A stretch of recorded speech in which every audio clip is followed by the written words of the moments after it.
Et bonjour à tous, c'est Benji, je suis ravi de vous retrouver. On se retrouve ce soir pour une nouvelle vidéo consacrée au challenge des Pays de la Loire catégorie Access. Donc j'ai déjà traité un petit peu le sujet dans ma dernière vidéo, mais là on va vraiment l'approfondir ensemble.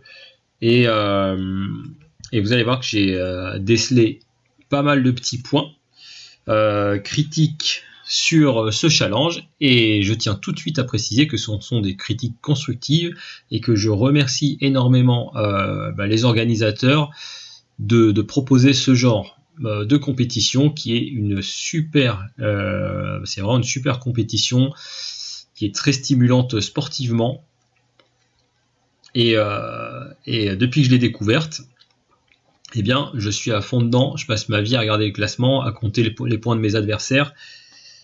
Et on en parle tout de suite. Alors, pour ceux qui ne connaissent pas, je vous ai mis la carte que vous voyez là sur Maps. C'est la région des Pays de la Loire. Donc, toutes les courses FFC qui ont lieu dans cette région sont scrutées et analysées par les organisateurs. Donc, on parle bien que des catégories Access 1, 2, 3 et 4. Les 1 étant les plus forts, les 4 les plus faibles. Donc toutes les courses sont analysées par les organisateurs et les 20 premiers de chaque course marquent des points selon un barème de points que je vous montre ici. Voilà. Donc on va dire qu'on est sur une course Access 3 et 4 puisque ce sont deux catégories qui courent ensemble. Et donc le premier de la course, il n'y a pas de distinction. Access 3-4, c'est vraiment un classement au scratch, peu importe qui est arrivé dans les 20 premiers. Le premier marque 30 points, le deuxième 26, le troisième 24, le quatrième 22, etc. Je vous laisse lire. Les derniers marquent 2 points et 1 point. Voilà pour cette petite présentation. Et à la fin, ça donne ça. On a un tableau. Donc là, on est sur les Access 3. Donc le meilleur Access 3, c'est Guivier Noël. Il a 322 points. Ensuite, on a Mickaël Guillet, 258 points, et moi je suis 6e avec 215 points. Et donc comme je disais, c'est une compétition que j'adore parce que je trouve qu'elle a une vraie valeur sportive, et je suis attaché à cette sorte de justice sportive. Je viens du monde de l'athlétisme, et en athlétisme, quand on fait une course, eh bien c'est quasiment, je dirais même pas quasiment, c'est toujours le meilleur qui gagne, c'est toujours le deuxième meilleur qui est deuxième, etc. etc. Donc il y a vraiment, en athlétisme, quand on court, il n'y a pas de triche, il n'y a pas de blabla, les meilleurs sont dans l'ordre à l'arrivée. En vélo, c'est pas le cas. Sur une course d'un jour, vous le savez, les meilleurs sont globalement à l'arrivée, mais pas forcément dans l'ordre. Ça dépend des aptitudes physiques de chacun par rapport au profil de la course, si c'est une course de sprint, une course de côte, etc. Et puis ça dépend aussi des stratégies, des événements de course, de ce qu'il y a eu, voilà. Donc le vélo, ça peut être très frustrant à certains moments. Des fois, on a des grands moments de bonheur parce que tout marche bien, et des fois, c'est extrêmement frustrant parce que ça s'est pas du tout passé comme prévu. Et c'est pour ça qu'un challenge comme ça, sur toutes les courses, sur 100% des courses de l'année, eh bien c'est un challenge qui récompense la performance et qui récompense la régularité.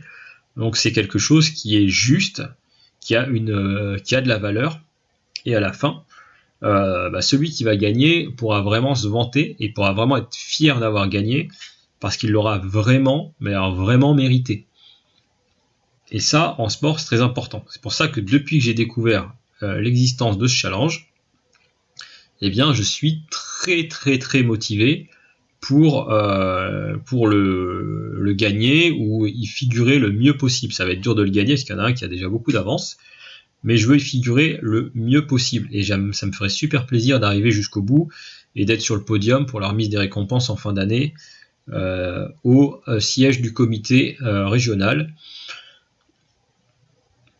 Donc voici la présentation de cette vidéo. Et pour vous dire, cet objectif-là, moi qui étais un petit peu déprimé, vous savez qu'à force de faire des courses, j'étais rentré dans une forme quand même de lassitude, et j'ai aussi l'impression que mon niveau est un peu en train de chuter, je suis en train de marquer le pas. Je pense simplement que mon pic de forme est passé, et que comme je me repose pas, que j'enchaîne trop, eh bien, je suis moins performant en course. Mais alors ce challenge-là, depuis que je l'ai découvert au mois d'août, eh ben, ça m'a un petit peu remotivé. J'ai une vraie raison d'aller en course. Mon objectif principal était vraiment de monter en Access 2, mais là, j'ai un nouvel objectif principal, c'est de cartonner sur ce challenge. Alors, le constat est posé. Maintenant, on va parler des problèmes. Et j'espère vraiment que cette vidéo va remonter jusqu'aux organisateurs de tout ça, en précisant encore une fois que ce sont des critiques que je vais émettre, des critiques sur le challenge, et des critiques aussi sur mon comportement. Parce que vous allez voir que mon comportement n'est pas du tout vertueux, et on va en parler tout de suite. Alors, la première critique que j'ai à faire sur le challenge, c'est le nombre de coureurs classés. Je trouve que la liste est trop longue, et je trouve que des coureurs qui ont fait qu'une course, on va le voir, il y a 345 classés en Access 3. Et ça doit être très très lourd pour l'organisateur de gérer les tableaux. C'est un travail horrible. Analyser les courses, gérer les tableaux et actualiser les points, ça doit être très dur. Et pour moi, il y a trop de monde là-dedans. Et mon idée, ça aurait été de recentrer les points attribués pour qu'il y ait moins de monde. Donc ça voudrait dire quoi? Première idée, ça voudrait dire qu'on ne compterait plus les points que sur les 10 premiers de la course. Mais si on fait ça, ça va poser un problème. Pourquoi? Parce qu'aujourd'hui, le classement ne différencie pas les Access 3 et les Access 4. Or, les Access 4, aujourd'hui on compte les points sur les 20 premiers, et les Access 4 sont beaucoup moins nombreux, parce qu'ils sont moins forts que les Access 3 et courent dans la même course, ils sont beaucoup moins nombreux à être présents dans les 20 premiers. En ratio, je ne veux pas dire de bêtises, mais en ratio, il y aurait 70-30. 70% d'Access 3 classés dans les 20 premiers et 30% d'Access 4. Donc les Access 4 marquent moins de points, ils ont des points qui ont une valeur plus faible, et ils sont moins souvent dans le comptage des points. Mon idée serait de ne compter que les 10 premiers, mais en ce moment-là, on compterait plus au scratch, on compterait vraiment catégorie par catégorie. On donnerait des points aux 10 premiers Access 3 et aux 10 premiers Access 4. Et on ne regarderait pas la place. C'est-à-dire que si je suis 35e de la course, mais que je suis le 10e Access 3, eh bien je marque les points qui correspondent aux points du 10e Access 3.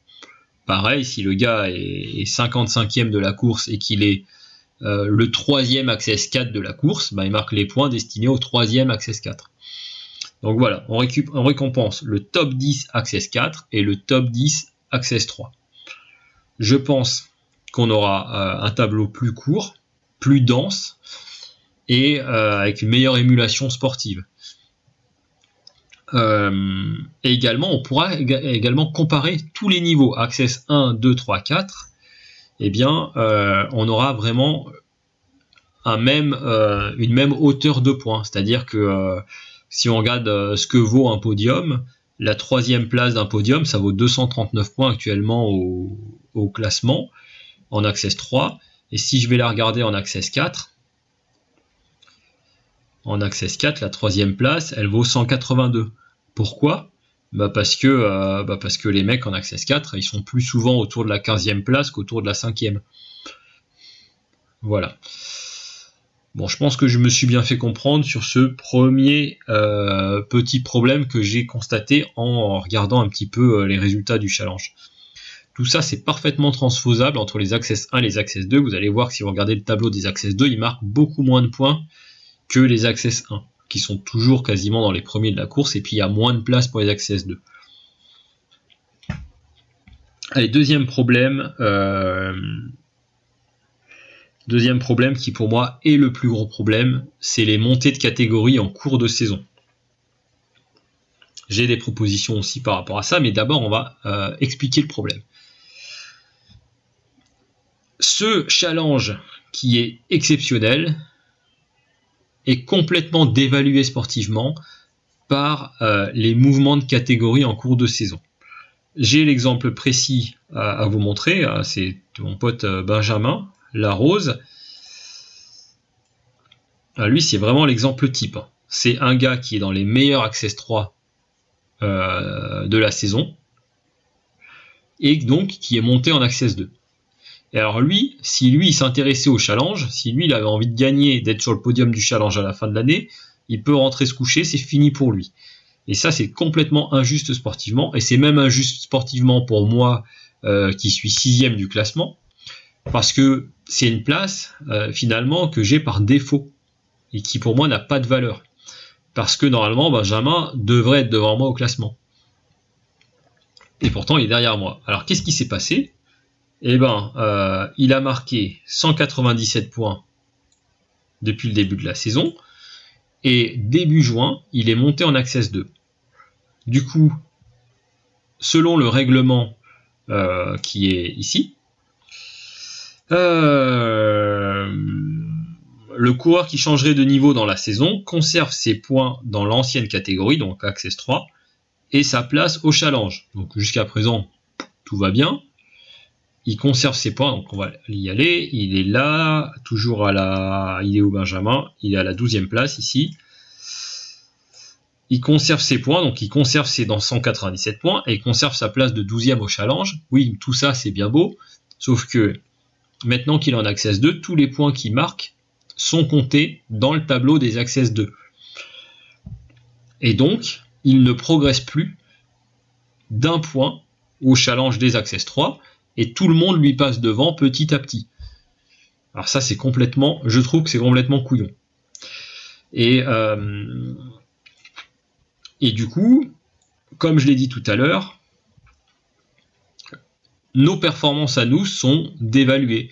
Parce que, en fait, ça va se passer par élimination. Moi, j'ai simplement qu'à gérer mon effort. Je commence à adopter des comportements finalement qui sont pas sportifs, à faire exprès éventuellement de freiner à l'arrivée pour être 4e, 5e et être sûr de ne pas monter dans la catégorie supérieure.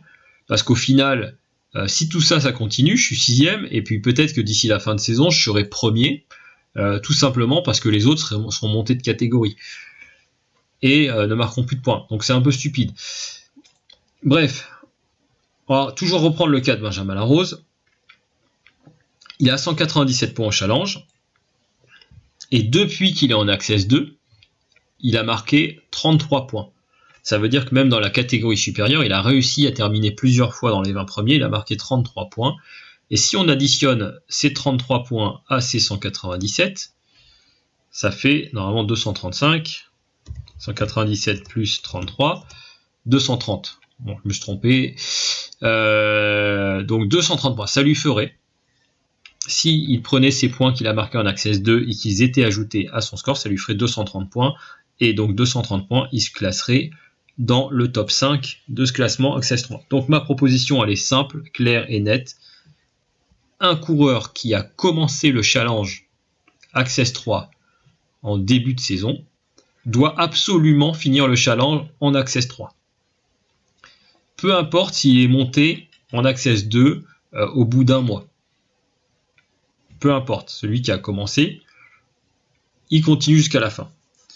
Alors je dis peu importe, il pourrait y avoir une exception, il pourrait y avoir une petite ligne, une petite règle dans le règlement, de dire que si un coureur est monté en Access 2 avant le 31 mars par exemple, eh bien il prend ses points qu'il a gagnés en Access 3, il monte en Access 2 avec ses points, et ensuite il continue le challenge en Access 2. Et après le 31 mars, tous les coureurs qui montent après le 31 mars par exemple, eh bien, restent dans le classement Access 3 et finissent le classement Access 3. Et s'ils veulent marquer des points, et ben c'est les performances qu'ils feront en Access 2 seront comptées dans le classement Access 3. Il faut absolument que quelqu'un, en général, on le voit bien, je crois que Benjamin Larose, c'est un des premiers coureurs Access 3 à être monté en Access 2, et il est monté au mois de juin. Donc il a quand même fait la moitié de la saison, voire peut-être presque plus de la moitié de la saison en Access 3, et pourtant maintenant il disparaît du classement. Donc pour moi, c'est plus un adversaire direct, et en fait ça fausse tout. On a également le cas de Jean-Michel Pied qui est monté. Il est un peu moins bien classé. Il est là, il est 19e. Mais s'il est 19e, c'est parce qu'il bouge plus en points. Et il a quand même réussi à marquer des points en Access 2. Donc si on prend les points qu'il a marqués en Access 2, je suis sûr qu'il serait rentré dans le top 10 des Access 3 ici. En plus de ça, pour ces coureurs-là, c'est plus dur de marquer des points en Access 2. Donc, nous, en tant que sportifs encore présents en Access 3, moi, ça me dérange pas. Si le mec il marque des points en Access 2, il les mérite vraiment.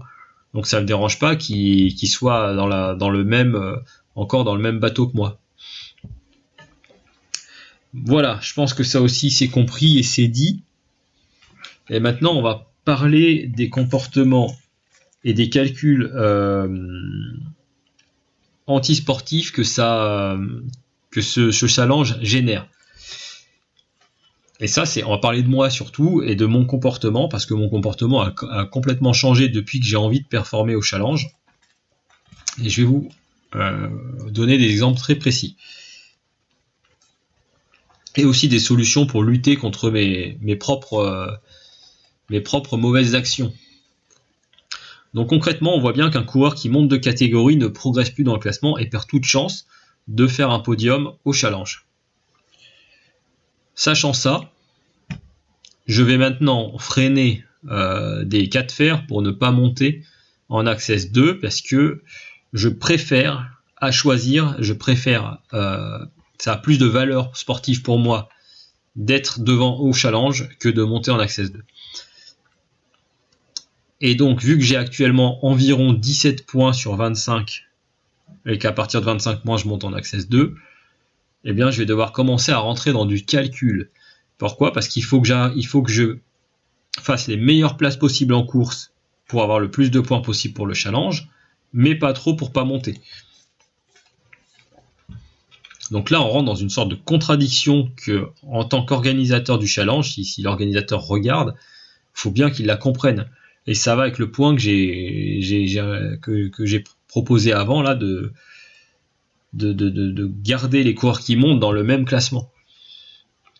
Parce que là, je rentre dans un calcul complètement zinzin pour ne pas perdre tous mes efforts de la saison. Donc je commence à faire des calculs antisportifs pour réussir à finir à la 4e place, 5e place des courses, histoire de ne pas marquer trop de points pour la montée et d'en marquer un maximum pour le challenge. Également, je commence à faire un truc qui est pas malin. Je commence à regarder, par exemple, ce week-end, on a 3 courses en même temps. Le dimanche, Saint-Léger-sous-Cholet, c'est à 5 minutes de chez moi. On a Couffé, c'est à 50 minutes. Et Combré, c'est à 1h30. Et donc, j'ai analysé la liste de tous les inscrits. J'ai regardé le nombre qu'il y avait d'Access 3, j'ai regardé le nombre d'Access 4, j'ai regardé le nombre de partants au total sur chaque course, et j'ai aussi regardé la typologie des circuits. Pourquoi je regarde la typologie des circuits ? Parce qu'il y a certains circuits où il y a des arrivées qui sont très larges, où on peut vraiment s'exprimer sportivement, et il y a des arrivées qui sont un peu biscornues, où si on est mal placé 500 mètres avant la ligne, la course elle est foutue. Et étant donné que j'ai envie de scorer au challenge, je ne veux pas du tout prendre le risque d'être coincé à la fin d'une course et de ne pas pouvoir m'exprimer, et donc de ne pas marquer de points. Donc, à ce titre-là, j'ai éliminé Saint-Léger par rapport à d'autres courses. Pourquoi j'ai éliminé Saint-Léger également ? Je vais vous donner les chiffres. Parce qu'à Saint-Léger, il y a un peloton de 45 personnes, 45 inscrits, et ça ne veut pas dire qu'il y en aura peut-être plus sur place, mais il y a au moins 45 personnes. Il y en aura peut-être 50 au total. Donc un peloton de 50 personnes sur une arrivée un petit peu délicate avec des virages à 90 degrés, des ronds-points, des mobiliers urbains, j'ai peur d'être mal placé et de complètement foirer ma course. A l'inverse, à Couffé, à 50 minutes de chez moi, il y a une course avec 22 inscrits. Et l'arrivée semble être sur une ligne droite assez large. Si je ne me suis pas trompé, j'ai essayé de regarder le parcours à l'avance, de l'analyser. Normalement, l'arrivée, elle est large, elle est dégagée, elle est légèrement en côte. Encore une fois, si je dis pas de bêtises et que je me suis pas trompé. Et ça semble être un bon terrain pour m'exprimer. Et si j'ai une voie qui est plutôt dégagée, je vais bien plus facilement pouvoir m'exprimer pour être dans les meilleures places. Et même en plus de ça, mieux gérer si j'ai envie de pas trop appuyer pour rester 3e, 4e. Je vais quand même pouvoir plus facilement tourner la tête et regarder où je me place pour gérer la place que je veux faire. Et alors là, je rentre dans un calcul, un truc qui va complètement à l'encontre de mes valeurs, parce que ça me correspond pas du tout. J'ai plutôt tendance, moi, à chercher la course avec les coureurs les plus performants pour aller justement me frotter à ce qui se fait de mieux. Quitte à me prendre une grosse tôle, peu importe, mais mon caractère c'est plutôt celui-là, c'est plutôt d'aller avec les meilleurs pour progresser et puis pour voir ce que je vaux. Donc voilà ce qu'induit ce challenge en fin de saison. On cherche on cherche les courses avec le moins de niveaux possible, avec le moins de partants possible, pour marquer le plus de points possible au challenge. C'est un calcul qui pour moi est pas sain. Et à ce titre-là, j'ai une proposition, c'est de mettre un coefficient. On va reprendre la grille des points ici, et c'est de mettre un coefficient en fonction du nombre de partants sur les courses. Il est bien évident que la course à Couffé, il n'y a que 22 partants. Sur les 22 partants, en plus, il y a des Access 4 qui sont dans le tas. Et moi, les Access 4, bon, comme je suis un des meilleurs Access 3, les Access 4, je les considère pas vraiment comme des adversaires. Donc finalement, si j'enlève les Access 4 qu'il y a sur la course de Couffé, je vais me battre contre environ 18 adversaires de ma catégorie. Et donc, pour moi, c'est pas un bon calcul. Ce qu'il faudrait, c'est qu'il y ait, en fonction du nombre de partants sur les courses, un coefficient de points qui soit à la baisse, soit à la hausse. Il est bien évident que sur une course à 70 partants, ça sera beaucoup plus dur d'être dans les 10 ou dans les 20 premiers que sur une course à 20 partants, à 22, 25 partants comme il y a actuellement. Donc, il faudrait que si je fais le choix d'aller sur la course où il n'y a que 20 partants, eh bien, si je fais 5e, il faudrait pas que j'ai le même nombre de points que le gars qui a fait 5e sur la course à 70 partants. Le gars qui a fait 5e sur la course à 70 partants, il devrait avoir un bonus de points. Là, c'est 20 points pour le 5e actuellement. Faudrait que le gars il ait 25 points et que moi, sur ma course à 20 partants, il faudrait que ce soit dévalué, que je marque pas 20 points, mais peut-être que 15 ou que 10. Et ça m'éviterait de faire un calcul comme je le fais actuellement, et d'aller me pointer sur des courses à un niveau plus faible pour performer au challenge. Voilà, en fait, tout simplement, ça permettrait de réguler, en fait, de créer une meilleure équité sportive entre les organisations. Voilà pour ce petit sujet. Quoi d'autre ? Je parlais, c'était des bonus de points, c'est fait, j'en ai parlé. Le choix des courses, c'est ça, c'est ce que je fais. J'analyse les partants. J'analyse aussi le niveau des partants parce que je commence à connaître du monde. Plus il y a d'Access 4 sur la course, plus le niveau forcément sera plus faible. Et donc, vu qu'actuellement le classement est fait sur le top 20 au scratch, plus il y a d'Access 4, plus ça va être facile pour moi d'être dans le top 20 au scratch. Voilà. Je pense que j'ai tout dit. Je vais revenir sur la carte des Pays de la Loire. Et et en espérant que ce message arrive aux bonnes oreilles. Dites-moi vraiment dans les commentaires ce que vous en avez pensé, si j'ai été assez clair sur le sujet, assez explicite. Et si vous aussi vous aimez ce challenge, si vous y participez ou si vous êtes juste classé par défaut comme ça, sans trop regarder.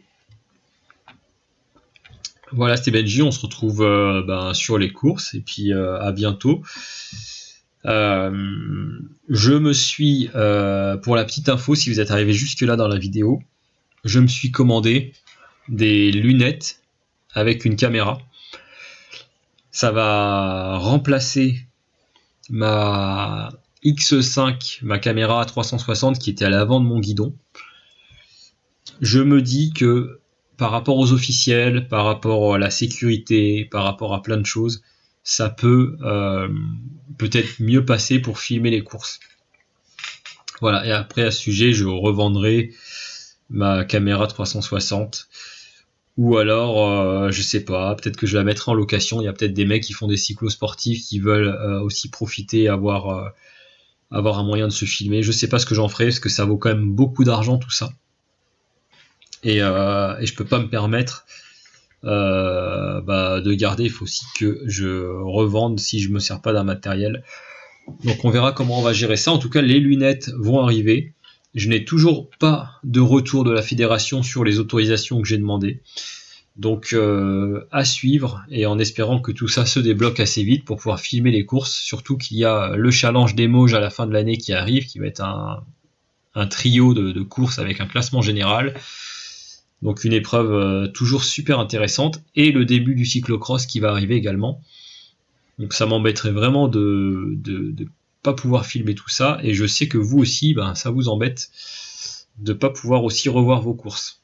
Mais il y a plein de contraintes réglementaires pour les vidéos, et je pense que je les maîtrise pas toutes, et ça, j'adorerais parler avec un officiel qui m'explique exactement tous les problèmes qu'il y a, que la fédération a pour ne pas autoriser les gens à filmer.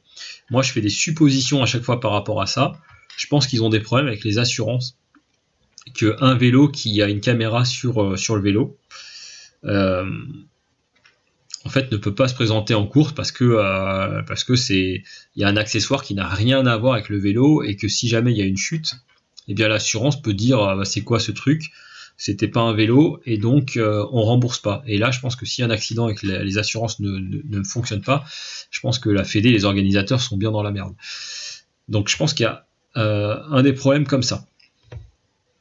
Je pense également que la fédération peut autoriser, avec une autorisation officielle, un coureur à courir avec une caméra, ce qui fait que les assurances suivraient en cas de problème, mais qu'il y a tout un processus à régler et plein de règles à respecter pour avoir cette autorisation et cette validation.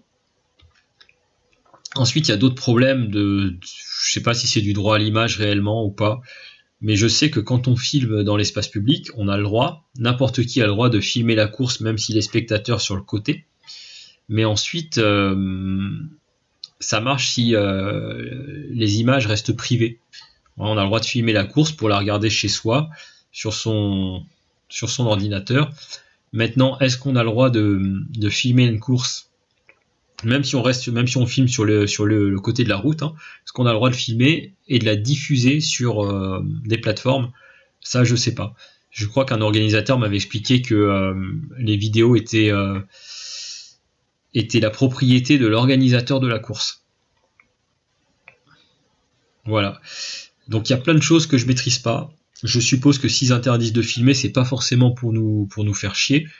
Mais c'est qu'il ils ont des contraintes réglementaires et certainement juridiques qui les empêchent d'accepter tout et n'importe quoi. Et il y a peut-être aussi une vétusté des règlements.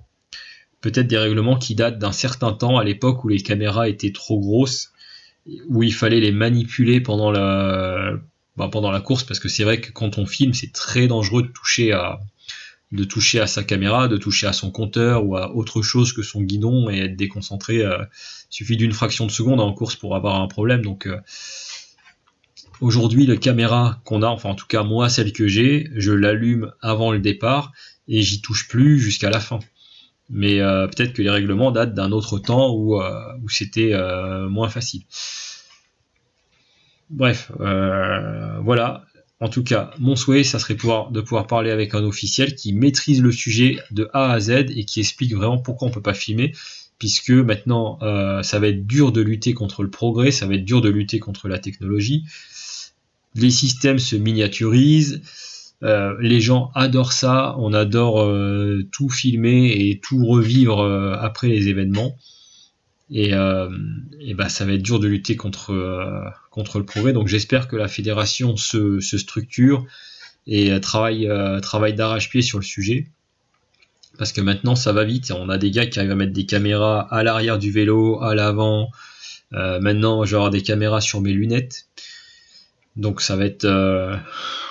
voilà. Ça va être une révolution et je pense que c'est que le début. Allez, on se dit à bientôt pour une prochaine vidéo. Merci d'avoir suivi ça jusqu'au bout si vous êtes encore là. Et à bientôt sur les courses.